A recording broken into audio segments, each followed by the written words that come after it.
Vamos então continuar a análise aqui dos métodos, né? Aqui na região Software House eu tenho outros 3 métodos e na região cliente eu também tenho outros 3 métodos. Na verdade são 4, né? Outros 4 métodos. Legal? Nas duas regiões eu tenho outros 4 métodos. Vamos então observar o que é que eles estão fazendo, né? Edit busca tabela sh change. Edit busca tabela sh é esse aqui. Quando o usuário então ele está digitando, né, o nome da tabela, o que é que ocorre?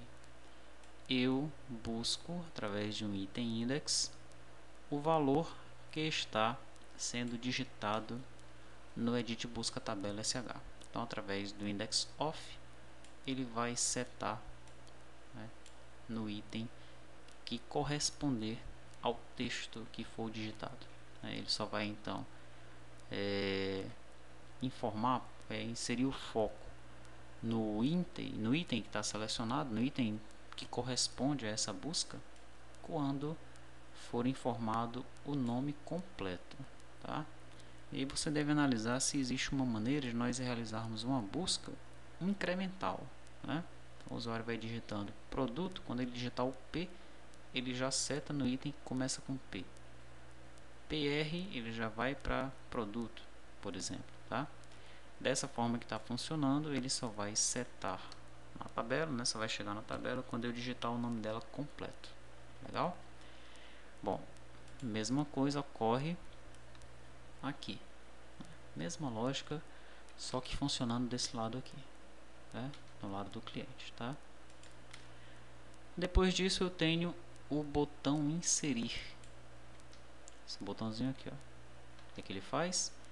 Ele dá um append no BDS vínculos.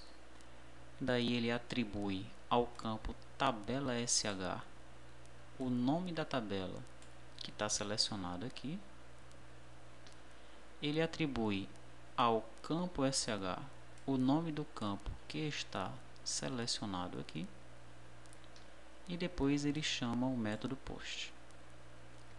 O botão editar, ele faz algo bem parecido, né?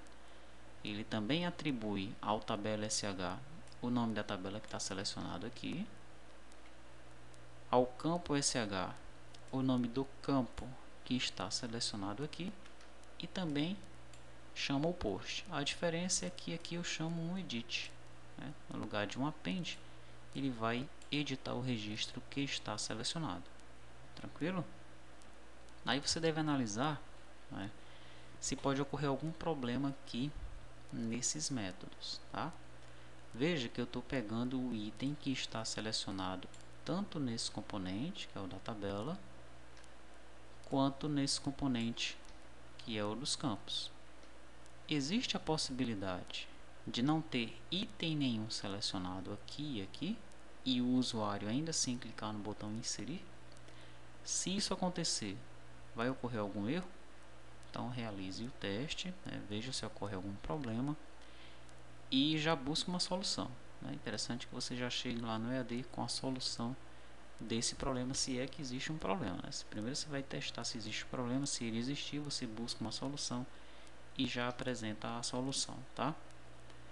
Muito bem, esses dois métodos aqui também existem no lado do cliente, né? O botão inserir cliente, que é esse aqui, e tenho o botão editar cliente clique, que é esse aqui. Eles vão fazer algo bem parecido, né? O inserir chama o append, o editar chama o edit, também do BDS vínculos, tá? O que é que ele vai fazer aqui? Ele vai pegar a tabela que está selecionada aqui, ó, e vai atribuir o nome dessa tabela ao campo tabela cliente, esse campo aqui, tá?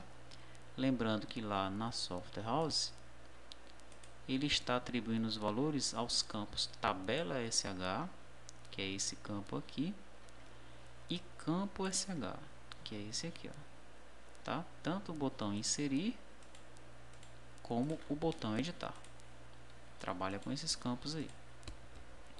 Já aqui no lado do cliente, eu estou trabalhando com o campo tabela cliente, esse campo aqui, e eu vou pegar o valor que tiver selecionado no lista campos cliente, que é esse aqui, ó, que vai ser o nome do campo, e vou atribuir ao campo cliente, que é esse carinha aqui.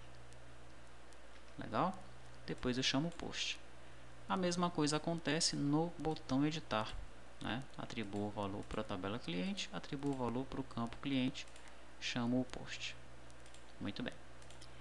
Por fim, eu tenho o método lista tabelas sh double click, e lá do lado do cliente, lista tabelas cliente double click. O que é isso? Quando o usuário ele clica duas vezes aqui no nome da tabela e aqui no nome da tabela, é que ele vai fazer aqui no caso da Software House. Ele vai fechar o ttabela sh, que é esse cara aqui, ó. Daí ele vai atribuir o nome da tabela de acordo com a tabela que estiver selecionada aqui, ó. O nome da tabela ele atribui para esse ttabela sh e ele abre o ttabela sh, tá? Depois disso, ele aponta o dataset do ds tabela selecionada lá do formulário F tabela selecionada. Você lembra do formulário F tabela selecionada? F tabela selecionada. Esse formulário ele tem um data source aqui, ó, tá? Esse data source ele está sem dataset. É nesse momento aqui que ele recebe a atribuição do dataset dele, ó. Nós vamos apontar para ele o ttabela sh. Legal? Nesse momento aqui, os dados serão exibidos nessa grid, tá? Mas esse formulário ainda não apareceu para o usuário, né? O que é que eu faço depois? Eu altero o caption do F tabela selecionada. Veja que o caption dele só tem isso, ó, tabela selecionada. O que eu faço então? Eu informo tabela selecionada, tracinho sh, porque aqui é uma tabela da Software House, e concateno com o nome da tabela que está realmente selecionada, tá? Depois disso, eu chamo o formulário, show modal. Mesma coisa acontece aqui no cliente, né? Só que agora eu estou trabalhando com o componente ttabela cliente, tá?